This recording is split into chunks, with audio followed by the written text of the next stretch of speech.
Alright, we should be live. We're back. We're working on Toph, the first Metalbender. Here she is in case you need a reminder of how she works. And we went over all of the potential cards for her last time. So now we are in the...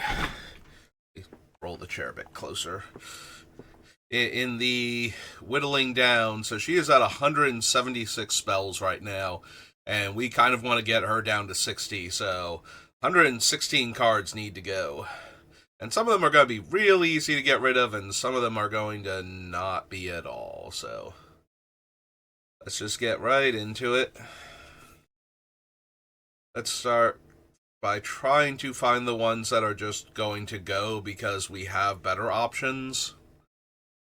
Like, we put a whole bunch of different similar things on the list, and now that we're here, we'll be able to get rid of a handful of them just because we have better options.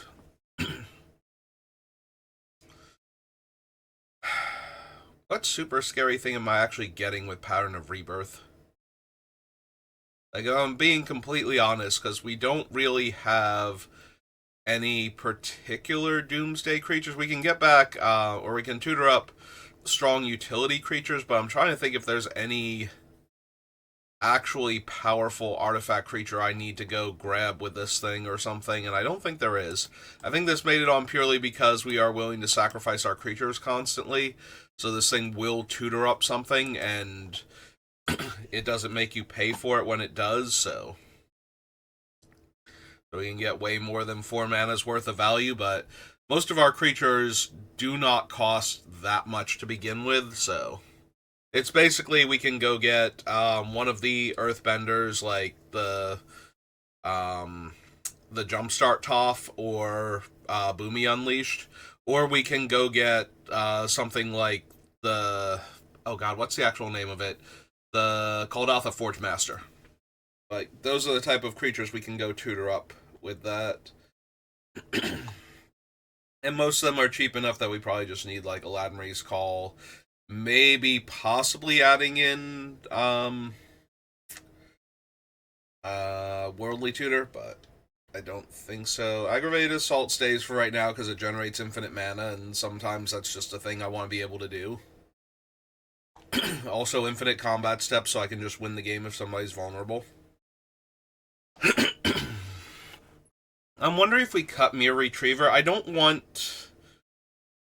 Like, I don't need all of the ways to get back my dead artifacts, but I do need a couple of ways to get them back in case, you know, something happens.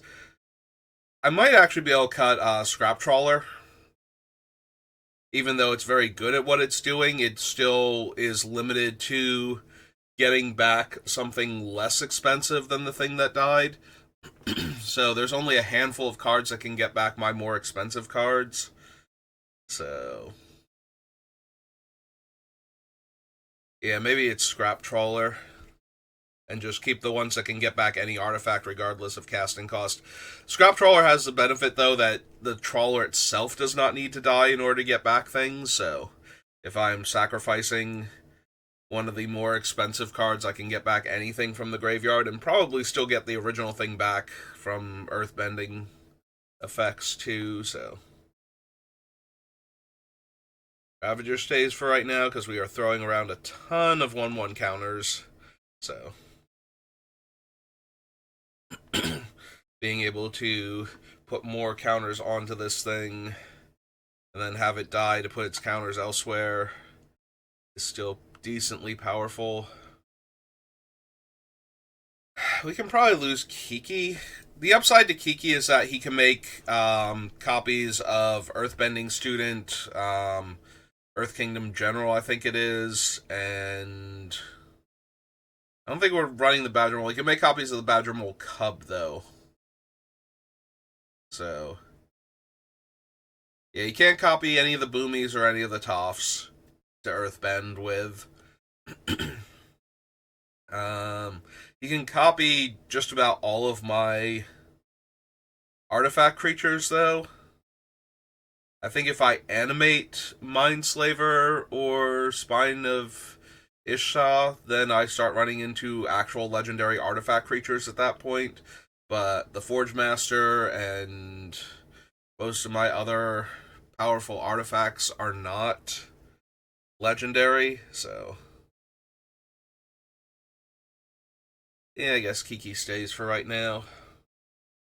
Tiny bit of temptation. Could be doubling season. Like, I don't actually need doubling season. I do occasionally make tokens, though, and I certainly make a lot of 1-1 counters. So, actually, literally doubling them is pretty strong. I don't want hardened scales effects. I don't want an extra counter. I want to double the number of counters I'm getting if I'm going to bother. Because putting 3 instead of 2 is a drop in the bucket. Putting 4 and then, having that double later on is a lot more potent. So if everything is multiplicative instead of additive, it's a lot stronger when it does happen. Probably cut Stuffy Doll. He is an indestructible artifact, though, and he does get better if he has power. So there is temptation to just let him go nuts, but yeah, if I'm being completely honest, I need to cut Stuffy Doll.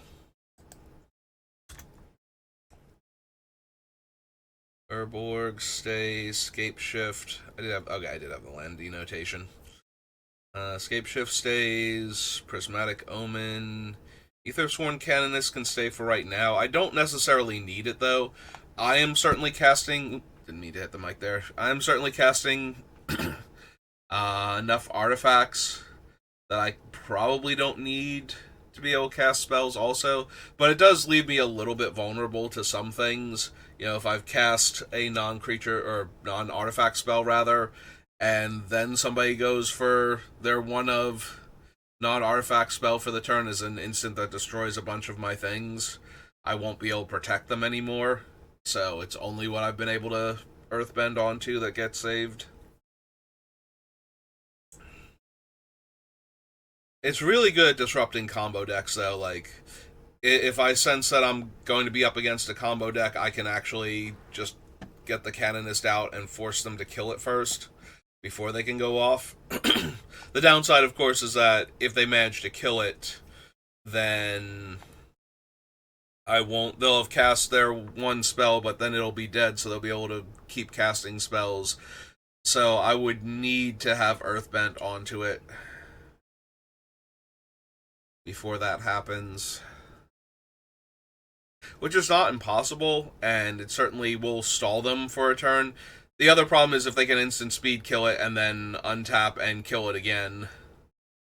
But that's putting way more pressure on their removal resources when they have to have a lot of space devoted to their actual combo, so...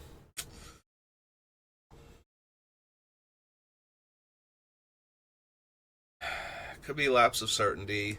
I always put this on my list when I don't have blue counterspells like Lapse of Certainty or Reprieve or something along those lines, because it's worth considering at least, since you don't have any better options, but we do have a few other things.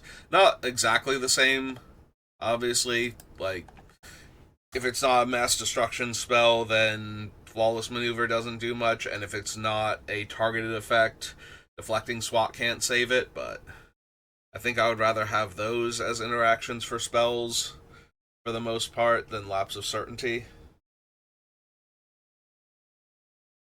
Path to Exile, oops. Path to Exile definitely stays. Lotus Cobra's good. It could be Amulet of Vigor.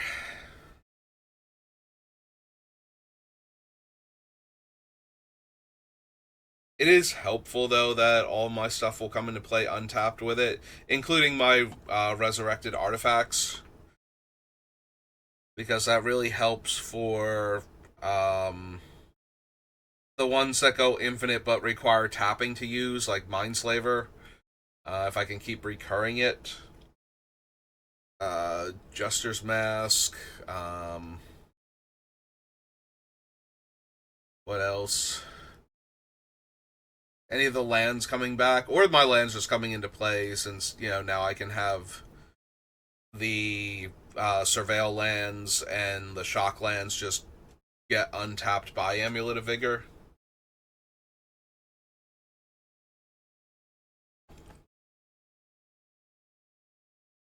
Anyway, Amulet gets to stay for right now, but I am considering it.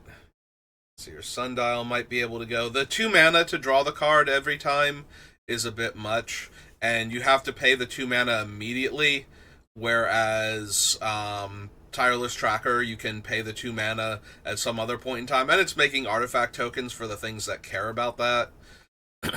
Most notably, things like Croc Clan Ironworks are getting extra benefits, so maybe we can cut the Seer's Sundial as just a worse Tireless Tracker here. It is nice that it doesn't die to creature removal normally, so there's that, but yeah, I might wind up cutting Terra Eternal, but having all of my lands just innately be indestructible. The downside, of course, is that when Toph dies, if she's not a land randomly from my other effects, then she goes, and then all of my other stuff becomes vulnerable. But the fact that it needs to be farewell and I still get back anything I've earthbent onto isn't. It's one of those things where it's just making it harder on the opponents for their things that normally, you just cast it and win. You do the thing and it's done. They don't have to worry about. They have to worry that you're going to top deck something new, not that the stuff that they just attempted to deal with is still going to be around. But if you can just hamstring the card enough to where it's not perfect anymore, sometimes that's good enough. Page and Engine, Kaldatha Forge Master should both stay. Mox Opal. Like I said, Mox Opal might legit be a land in this deck with the sheer number of artifacts I'm running. We just have to make sure we have enough. Green Sun Zenith tutors for the Earthbenders. Seriously, there is one card in our entire deck that can Earthbend, and it's not even a permanent that's not, in green. There's no mono-red Earthbenders. That is kind of odd. There are no mono-red Earthbenders. There's like Boomy and, Toph in multicolored, but there are more white cards that Earthbend by themselves, but neither of them are permanents. There's the removal spell from the main set, the Sandbender card, and the one that we're running that protects things. Yeah, I'm kind of surprised by that. You would think Earthbending would be secondary in red, but it's so secondary in red that it doesn't have a mono-red Earthbending card. Oh, no, wait. The one enchantment Earthbends, right? The Saga? Yeah, that's the mono-red Earthbending card. Okay. There is one. And I remembered it. Good job, me. There's a tiny chance Ichor Wellspring goes because it's low impact, but it is a lot of extra card draw if I need it to be.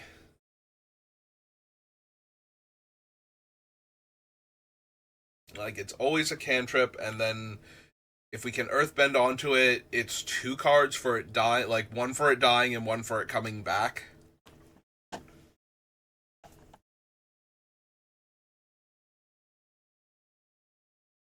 Conjurer's Closet, Chromatic Lantern, Courser of Krufix, Bearer of Heavens. Honestly, the Bearer can probably go. We picked him up relatively early, and we have better options for destroying everything that almost definitely leaves most of our stuff alive, if not all of our stuff. The upside to the Giant is that it Armageddons the opponents also, so that way, if I've Earthbent onto something particularly dire, it will come back and have free reign on the board as opponents try and find lands to cast whatever spells they had left.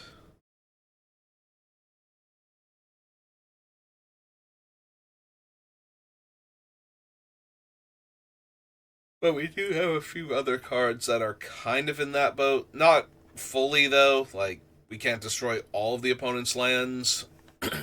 We do have Cataclysm on the list. I think Cataclysm serves basically the same niche as the Bearer of Heavens. So Ugin's Nexus, Ugin the Spirit Dragon. I could see it being Ugin the Spirit Dragon too. We have a lot of colorless cards, but not all of our things are colorless. And he does get rid of our non-land permanents because, he doesn't affect colorless cards, so he's not going to affect lands normally.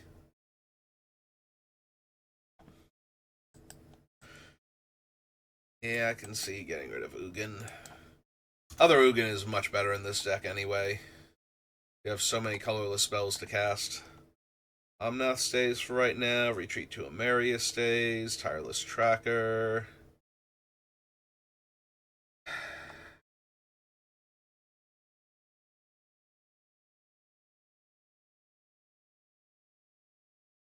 Yeah, Gear Hulk's fine. Because we get to choose Toph to keep, and so all of our other stuff definitely stays, but also, we don't have to recast Toph to keep everything invulnerable. The things that can't hit non-lands. Or things that can't hit lands, rather. It could be the Aether Heart, Ugin's Nexus is just better Aether Heart in this deck. Since it doesn't require the energy or anything, and I don't really have any other ways to get energy. I'm not going to bother with the Landfall Get Energy card or anything. Because I don't have any other energy cards on the list. Yeah, I can see losing the Aether Heart because of that. We already have Nexus, and we have the Aeon Engine and Mindslaver, so only so much turn manipulation we actually need. Right. Hour of Revelation probably stays because I think it's just a cheaper version of one or two of the other cards on the list. I can see cutting Path of Metal. It's very medium. Like, the 1 damage to each thing without the abilities doesn't do a whole lot. Like, it might kill a bunch of random X1 tokens, but that's about it. In Commander, there's not a ton of utility 1 toughness creatures running around. There's some, obviously, but there's not a ton of them. Like, there's no deck that has, 15 X1s in it unless it's trying to do a thing with 1 toughness creatures specifically. Like, they have cards that pay them off for 1 toughness creatures. Like the one member of Umizawa's Descendants who makes all of your 1 power, 1 toughness creatures unblockable, things like that.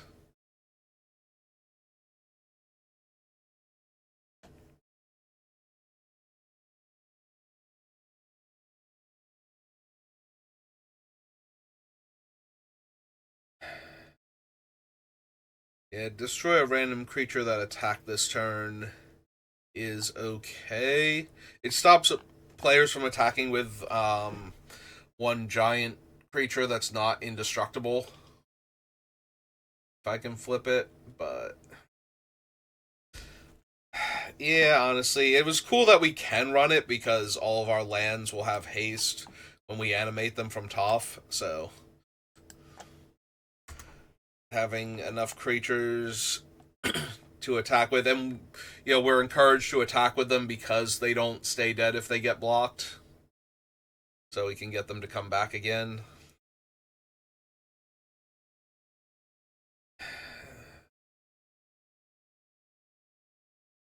Multani's cool because he's A, huge, and B, bouncing artifacts to replay him is a lot better than having to bounce lands, especially if they're cheap artifacts or have good comes into play abilities.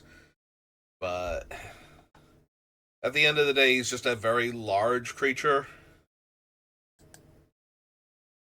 that requires exile effects to deal with. I feel like I just don't have room for him. Like, I have to cut almost 2/3 of the cards on this list, so anything that is kind of medium right now probably just needs to go, even if it is cool in the deck. You like Tomic, definitely want Evolution Sage, Heliod's Intervention, yes. The Ozolith gets cut if I decide the 1/1 counters things just aren't enough. But for right now, it stays. I can see cutting Ancient Green Warden because we already have Panharmonicon, Mother of Machines, and Traveling Chocobo, and Gandalf. So we have a whole bunch of double up on my triggers cards already, and this is the most expensive one. And playing a land from my graveyard when I'm running all the fetches is a fine thing to have access to. So in that regard, maybe. Yeah, this one's a little less obvious that I'm going to wind up cutting it. Oswald, I need to check our casting cost chain and make sure. Because if it's unbroken all the way to like the top end stuff, then Oswald's a lot stronger.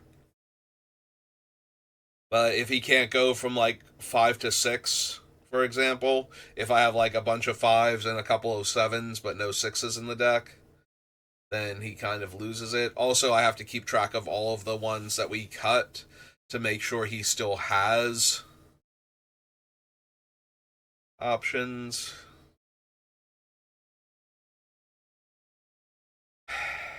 I could lose Kodama the West Tree. It gives all my stuff that's been Earthbent onto Trample and lets me go fetch more lands. I don't know how much room I'm going to have for basics. Might be the biggest thing. Like, we probably only have at most 12 basic lands, and it's probably a lot less than that. Probably closer to like 6 or 8. Yeah, okay, we can probably lose Kodama.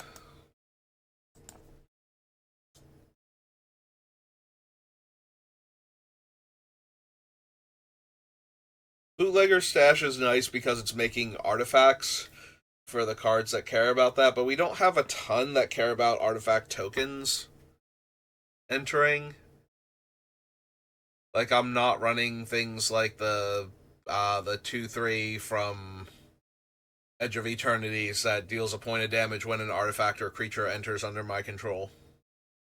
So,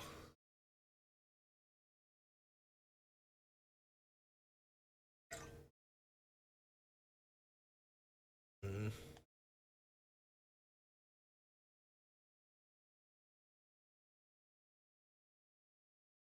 yeah, you probably get rid of Bootlegger Stash.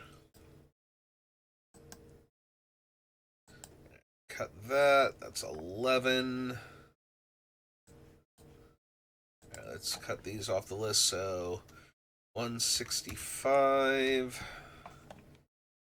Clear all. Head back down to New Capenna.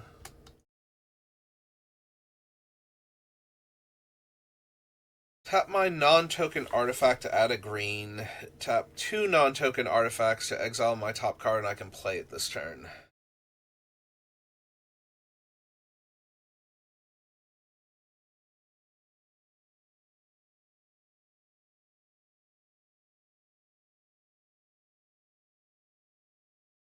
The fact that it has to be a non-token artifact to tap for green is a little bit worse. Again, we're not making tons of tokens, but we are making some. And we have better ways to turn our land or our artifacts into mana producing permanents, and we have better ways to get access to more cards. The thing is, she's doing both at a reasonable rate, so probably don't need her though. That's a shame. A red-green card that cares about non-token artifacts. This was probably the best deck for her that I've ever seen, and she's still not quite good enough. Alright. Haywire Might stays. Lorana the Third Path. Yeah, all these Brothers War cards stay. Probably don't actually need All Will Be One. It is nice that Earthbending with Toph throws around a free shock every turn, and other things throw around more extra damage. And the doubling season stuff means that I can deal twice as much damage. Like, we have a lot of cards that work with it because we have a lot of 1-1 counters going on. But I don't think we necessarily need the enchantment.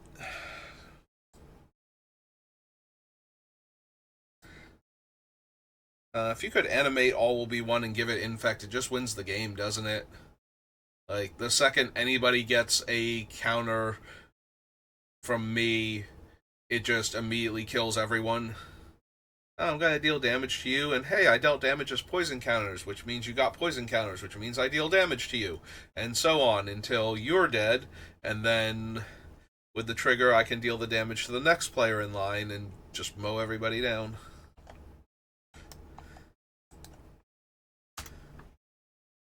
It's a little bit convoluted, especially in red, to try and get that going. Like, at that point, I feel like you need to be um, the Mardu enchantment stack, probably with that one guy that lets you sack an enchantment to get a different enchantment back from your graveyard. That would probably do it, because then you would have access to White's animation effects, and Black's enchanted creature has, you know, infect.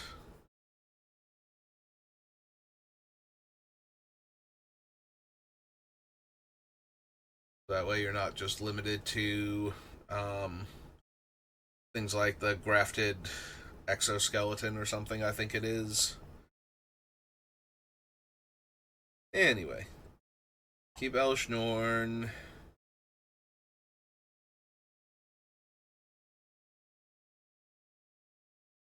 Definitely want to keep Nahiri's Resolve. We might lose Conjurer's Closet or Teleportation Circle because of that. The Closet can only hit creatures, but is itself an artifact, so we can protect it with Earthbending.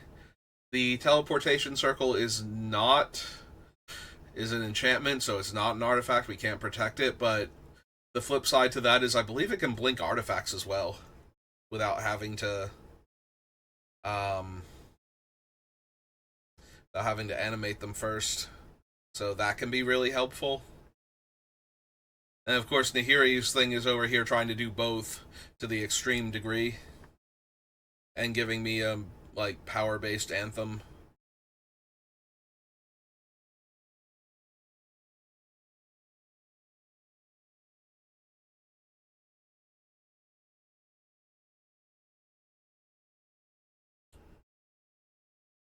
Do like the smithy. Sleep Bill's fine. Do I still have enough cheap artifacts and creatures? Because I wound up cutting the Bright Glass Gear Hulk from Brawl Toph because I did not have enough things.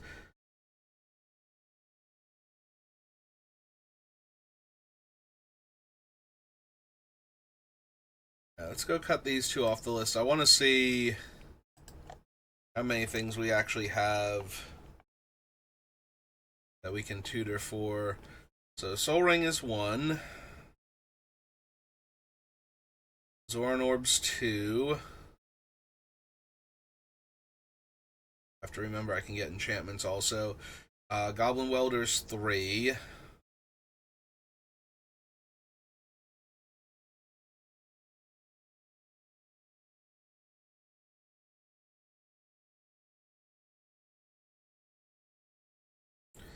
Tops 4.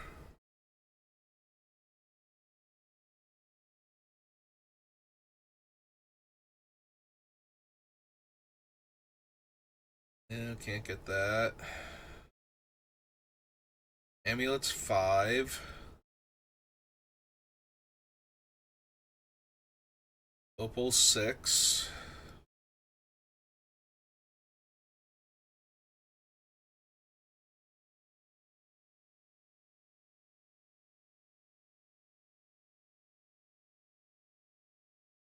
Yeah, it's not looking great for it, which is what I was thinking. Ozolith 7.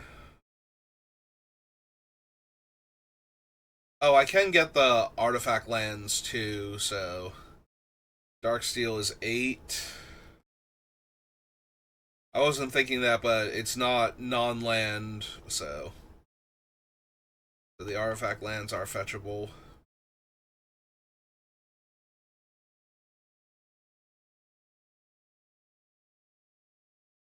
Haywire Might is 9.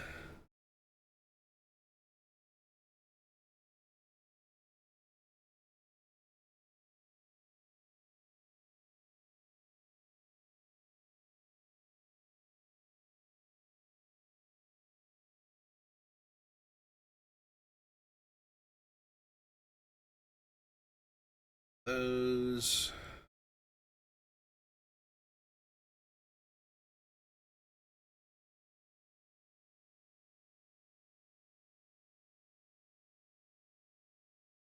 Nope.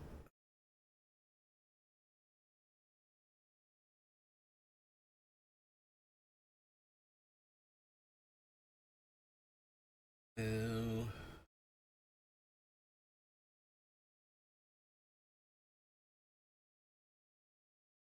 Claimer's 10.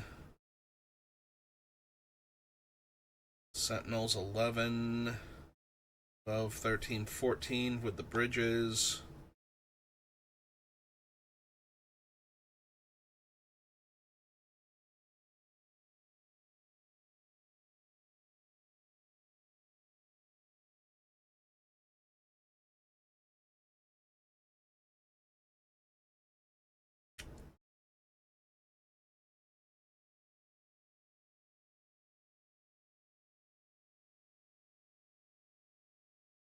Yeah, I think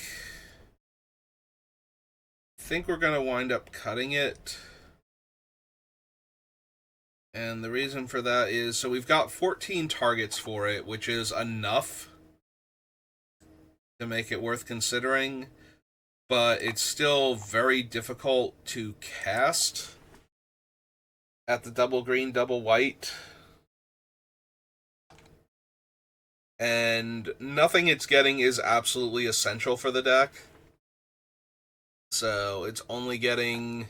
It can get a few utility cards for different situations, and it can go grab some mana sources, and that's about it. Like, that's what it does. It grabs a bunch of mana sources and a handful of utility cards. So.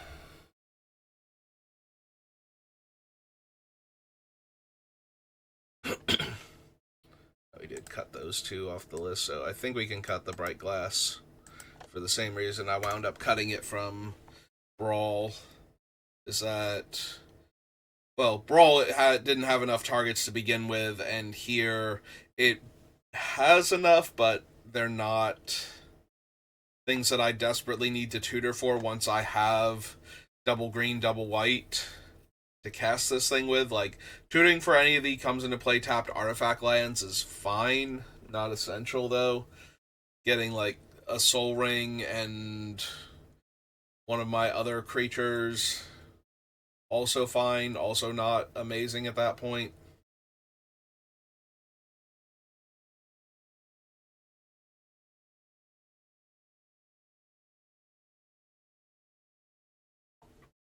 I want to keep all of these. Panic's real good. Terra Symbiosis is fine. Gunship, manufacturing.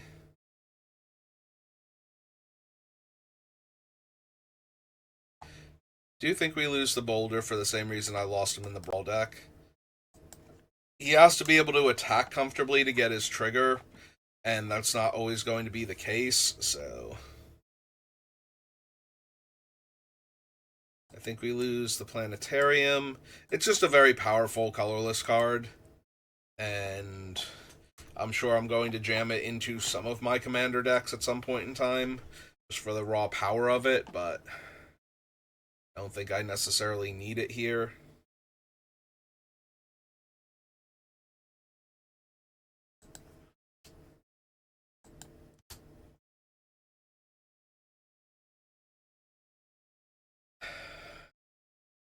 Can probably lose Boomy. He's 6 mana and Earthbend's 1 on ETB. Like, the other Boomy's better. Most of the other cards on the list are better for earthbending purposes.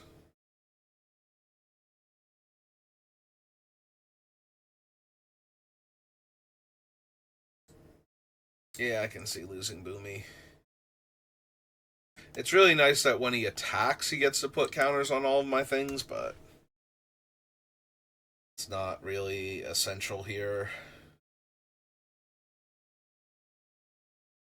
If you're a recruiter, I'm going to have to double check, make sure everything that it's hitting, but that should be even more all over the place than the Gearhulk was, so we should be good to go. I will double check when we get closer to the count to see if I need to get rid of anything else. It could be Elvish Reclaimer. Like, I only have a small number of utility lands this thing can go tutor for. It is nice that it's a sacrifice outlet for my lands also, which is, I think, what got it onto the list in the first place. But it's also relatively early in the process, so... Since the M19 through M21 are listed as core set instead of Magic, their number, and then core set, so they're alphabetically way higher than a bunch of the other core sets.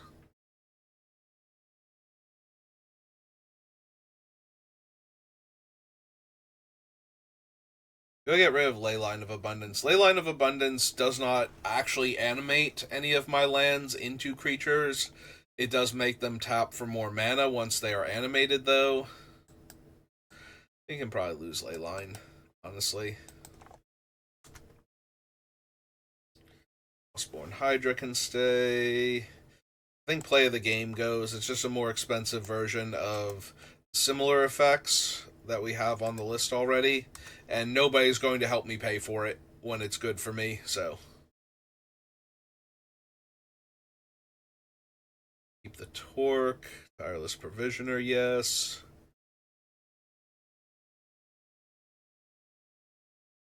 I have to double check how many Uzi things I have, constructs. Right, so copy this real quick. 8. So we had 7 things on the list. So we pop back up here. 156.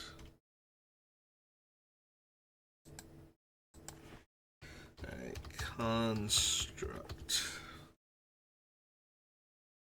Alright, it says I have 6 constructs, so they're going to have to be amazing at this point. So one's Forge Master. One's Cataclysmic Gearhulk. Scrap Trawler, who I was thinking about cutting and accidentally glossed over. I think I'm going to cut Scrap Trawler.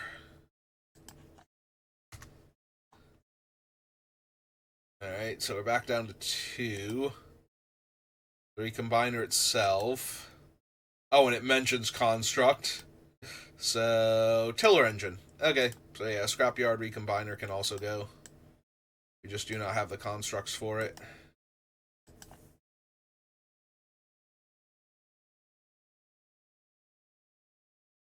Heartland Tuco. He costs 1 less, and then my creatures cost 1 less. He can probably save me like 3 to 4 mana per creature spell.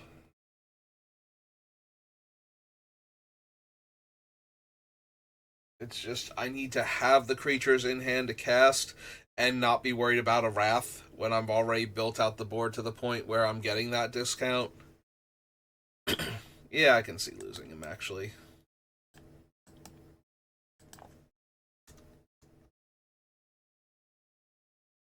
Signet, Darksteel Mutation is fine for right now. Do I actually need Tempt with Discovery? It's obviously powerful. Like, I'm going to get a cool land, definitely, and then possibly more cool lands, but ultimately I don't think I need it, and I have a few other ways to tutor for my lands anyway, so. You want to keep Titania. Might just lose the Blade of Selves. Equipment doesn't work particularly well with Toph. Like, I can't protect it in any meaningful way because then it stops functioning as equipment because it doesn't have the reconfigure thing, and I just bopped the microphone again. I'm sorry.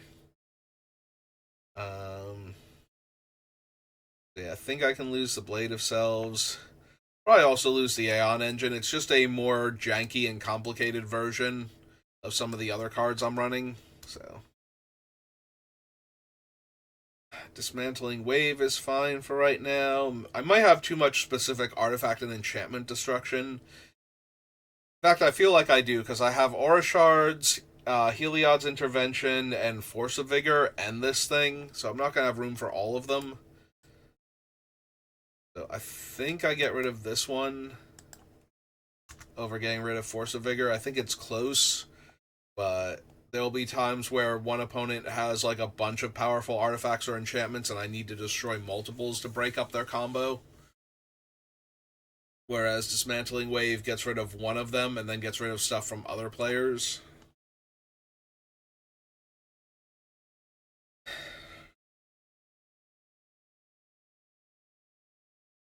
I mean, it really depends on what Manascape Refractor can actually copy.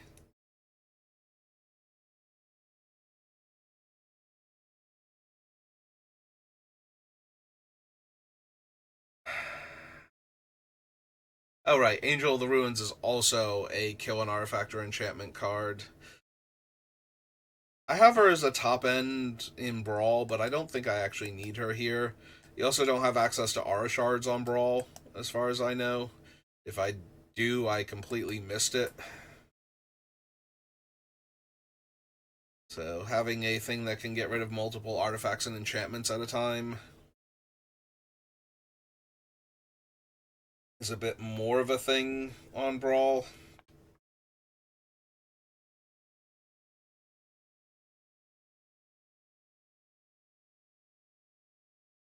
I think Brilliant Restoration is just better Wake the Past.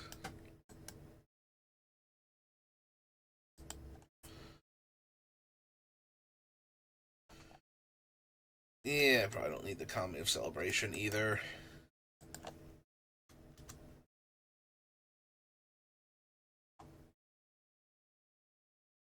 Probably lose Tiller Engine. It's nice that I can tap down my opponent's stuff.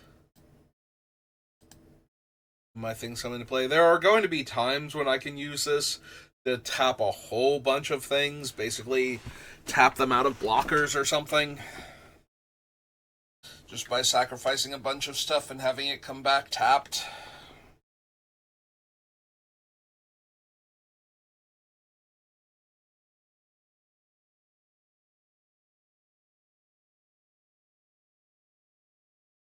I still think I can cut it. It's nice to have that option, but a lot of the time it's not going to be what I need.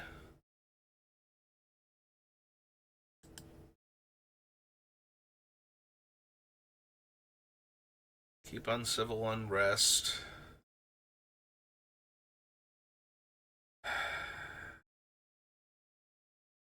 Keep Tributary Instructor for right now. Unexpected Absence, yes.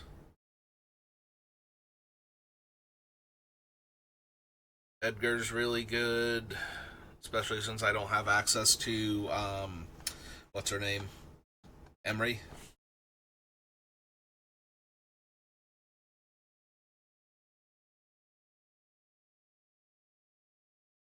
Surge Conductor is fine, although I might wind up cutting it. Canoptic Sentinel is fine.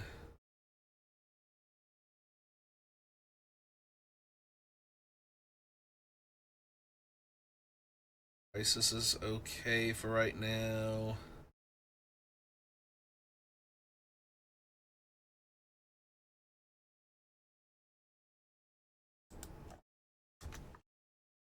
Why the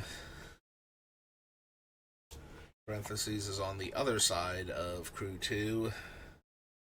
I might wind up cutting the Pride win.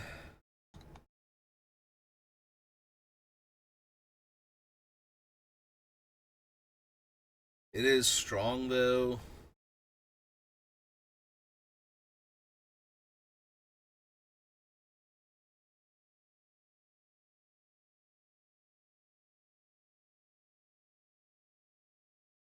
Keep branching evolution. Keep Preston for right now. Scythe Cat Cub. Rex Nebula, yes. Blaster, yes. And Black Panther. Okay, so how many things did I cut now? If I copy Black Panther, I have 11 more off the list. So 145. That we're close to the 50-minute mark, which is where I usually like to call it. Alright. I think that's enough for right now then. Like, I'm almost at time where I would normally call it anyway, and we made it all the way through the list, and we got a bunch of cards off the list. We cut like 30 some odd cards, 31 cards today. So, I feel accomplished at least. So yeah, let's call it there for right now. We'll pick back up next time. So thank you for watching, and I will see you then. Have a good rest of your day.